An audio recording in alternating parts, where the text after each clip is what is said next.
I am here to read another book with you, another one that is one of my favorites from when I was your age. This one is by the author Peet. He's the author who writes the words and the illustrator who draws the pictures of all of his books. So he draws all the pictures and he writes the words. He's pretty amazing. This book is called Cowardly Clyde, and it's by Peet. Before we start, I want to make sure that we know what this word cowardly means. I want you to try saying it. Say it with me. I say it and then you say it. Cowardly. Try it again. Cowardly. Now this word means really scared. But not just scared, but also scared so he won't do anything. Because sometimes we get scared sometimes. But Cowardly Clyde, cowardly means he's really scared, and so he's not brave. He won't try anything because he's so scared. So let's see what happens with Cowardly Clyde. You ready?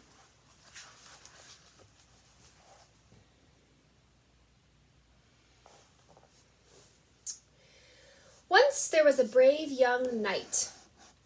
This is the knight, known as Sir Gallivant, who rode around on a great war horse, shouting, "Bring on the fire-breathing dragons! Bring on the man-eating giants! Bring on the ogres and trolls! I'll clobber the brutes, I will!" All the shouting was upsetting to Clyde, the great war horse. He was not the least bit brave. He was not brave at all. And he was worried, what will I do if Sir Gallivant ever got his wish and met some horrible giant, this horrible monster? What if Sir Gallivant finds a monster? What am I going to do? That's what the horse is thinking.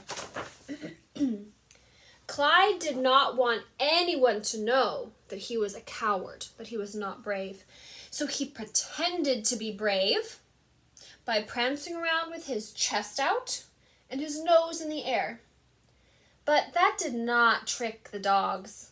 The dogs, they could spot a coward a mile away, and they always had a lot of fun barking at the scared horse just to watch his eyes roll and his ears twitch. Clyde was so scared that even a silly old scarecrow gave him the creeps. And when he heard the news that a gigantic ogre was on the rampage far out in the countryside, the faint-hearted horse was horrified. Oh no, so he learned that there's some sort of monster, and he's really scared.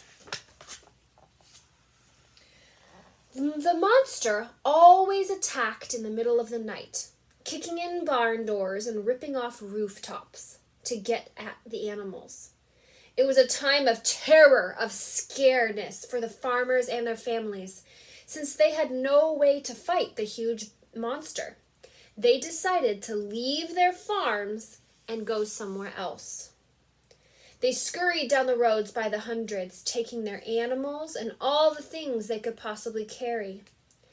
"Hear, hear, hear, hear, no need to panic," shouted brave Sir Gallivant. "Don't use your heads. I will beat the monster. I'll throttle the monster in a trice. I'll finish him off before tea time."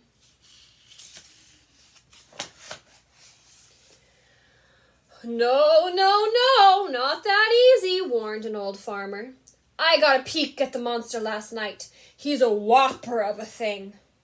A giant, owl-eyed, ox-footed ogre, nearly as big as a barn. A night-prowling beast who never shows himself in broad daylight. Never. That means the monster only comes out when it's dark. He's never out in the light." That's something to think about. Why would he not be out in the light? "They say he hides by day, far back in the woods. But anyone who dares go after him would be a dim-witted noodlehead." "Then I am a dim-witted noodlehead," laughed Sir Gallivant, "and I am off to meet the owl-eyed ogre. Let's go, Clyde boy." What do you think Clyde is thinking? Is Clyde feeling brave? Is he excited to go meet the monster? What do you think? As Clyde galloped on north across the fields and cow pastures, he was hoping they would never, ever find the monster, or even a sign of him. But pretty soon, to the horses' sadness, they came upon a barn with half the roof ripped off. And all around the barn were huge two-toed tracks of the monster. So that's where the monster's feet went.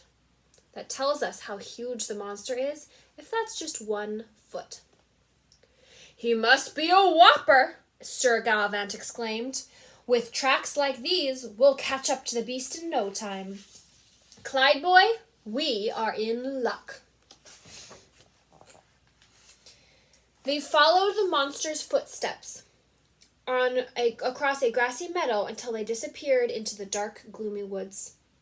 They were about to enter the woods when Clyde thought about what that other farmer had said, and a cold shiver ran through him. He left his knees weak and so wobbly that he had to stop. "Ho, ho, come now," scoffed Sir Gallivant. "Don't tell me that my noble, high-stepping steed has turned into a chicken." Now, no horse can stand to be called a chicken, not even one so cowardly as Clyde. So with an angry snort, he headed on into the gloomy woods.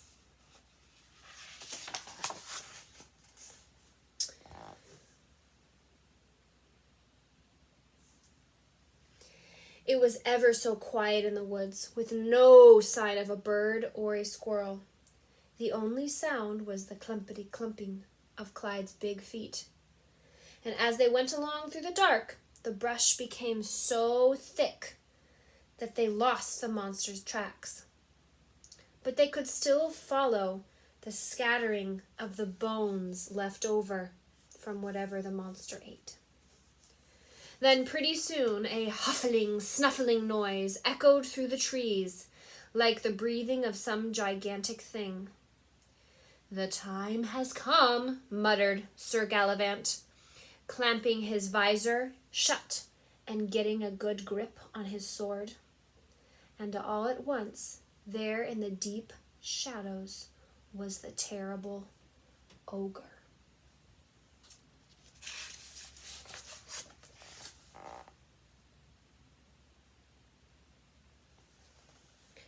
The great hulking beast was sprawled out on his back in the oak trees, sound asleep and snoring. "What a cinch," whispered the knight. "The brute is far off in dreamland, out of this world. I could slit his gullet in a twinkling, and he would never even know. But that would not be sporting, would it, Clyde? Not fair at all." Then, to the horse's horror, Sir Gallivant shouted, "On guard!" How do you think Clyde is feeling? We have two different feelings here. We have Sir Gallivant, and he's feeling one way. He's feeling pretty brave. How is Clyde feeling?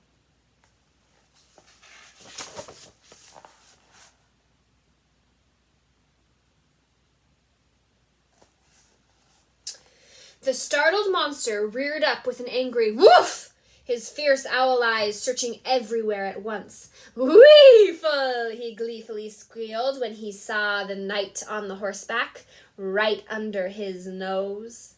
The greedy ogre was always hungry enough to eat a horse, and also a knight in armor, saddle and all. He leapt to the attack, just as Sir Gallivant lashed out with his sword. But they both missed when Clyde swerved to one side to escape the terrible claws. Then the panicky horse was off and away, running through the woods at a furious gallop. Uh-oh. Oh, dear. "Whoa, hold up," shouted Sir Gallivant. Stop, you chicken-livered, cowardly big lout." But the worst of all insults could not stop Clyde now. He was determined to save both of their necks, whether his foolhardy master liked it or not. And he kept going full gallop, dodging past tree limbs, leaping over boulders and logs, out of the spooky woods. So Clyde, he did not even notice. Sir Gallivant fell off, but Clyde didn't notice. He kept running. Uh-oh.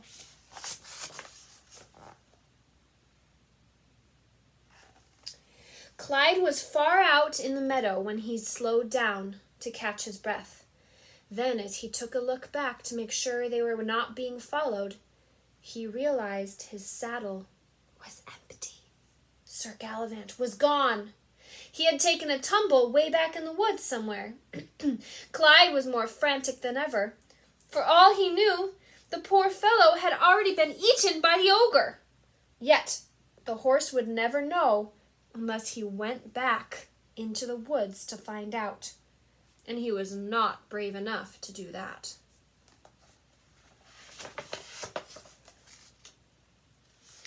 But if there's even a slim chance, thought Clyde, that I could do something to save him, then I must take that chance.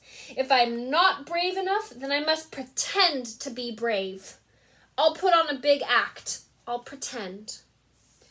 Then, snorting fiercely, just like a high-spirited horse, Clyde went charging headlong back into the gloomy old woods.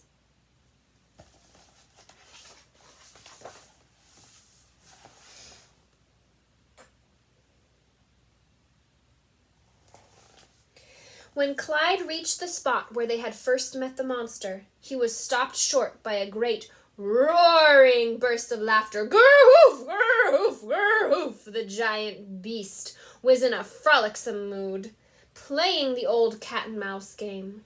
The mouse was Sir Gallivant. Even though he had no chance of winning, the heroic young knight put up a furious fight, swinging away with his sword, while the ogre kept jabbing at him with a claw that sent him sprawling. Clyde knew the game would end in a second with one crunching bite, unless the horse got into the game. So he knew that Sir Gallivant was going to get eaten if he didn't help.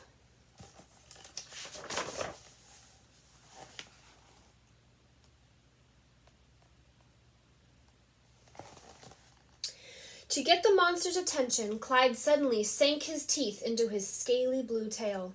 "Garf!" cried the ogre, who was much more surprised than hurt. He had never been bitten before, and he whirled around in a snarling fury.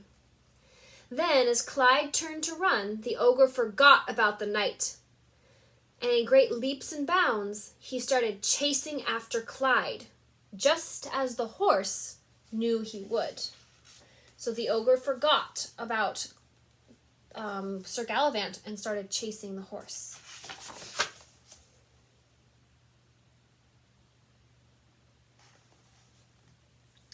Once again, Clyde was galloping away through the woods, but this time not nearly so fast. He was getting tired after so much running, and the ogre was surprisingly fast. He came wuffling and gruffling on through the trees, gaining with every giant step. Then in one wild grab, he caught the horse by the tail.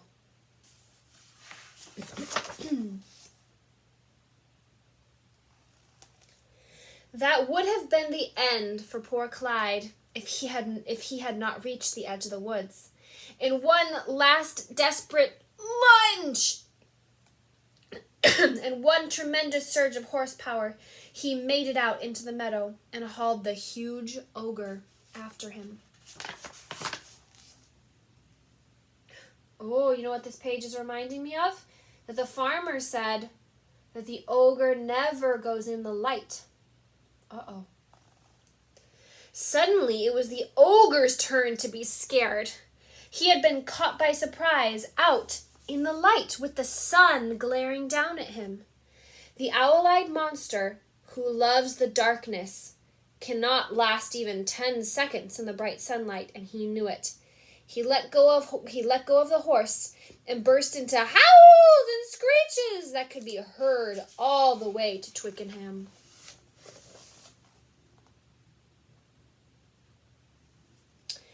Sir Gallivant came dashing out of the woods just in time to see the monster explode in one big kerpuffle. And just like that, he was gone. Clyde, stammered the amazed knight. Did you see that? The big brute is gone, vanished, gone in one big kerpuffle. That's amazing, fantastic. I must spread the good news. Let's tell everyone. Come on, Clyde, gee up, let's go.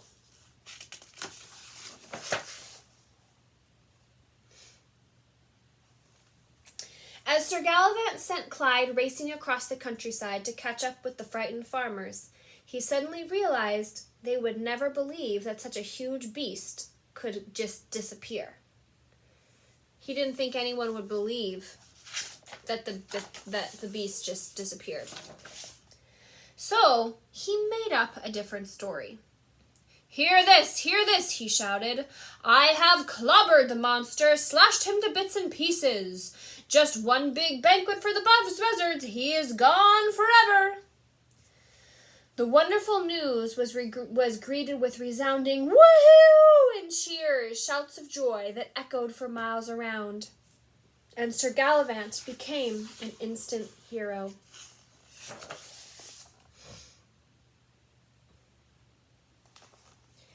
After that, when Clyde went prancing along with his chest out, his nose in the air, he really was feeling brave. The farm dogs could sense it at once, and they gave up. They stopped barking at him. It was not fun barking at a horse who was not scared. But after all, a horse who bites a giant ogre on the tail and lives another day is just about as brave as anyone could be. Okay, isn't that such a fun story? Now, I want you to notice, look at the difference. I want you to see Clyde at the end. How is he feeling at the end? Is he still feeling scared?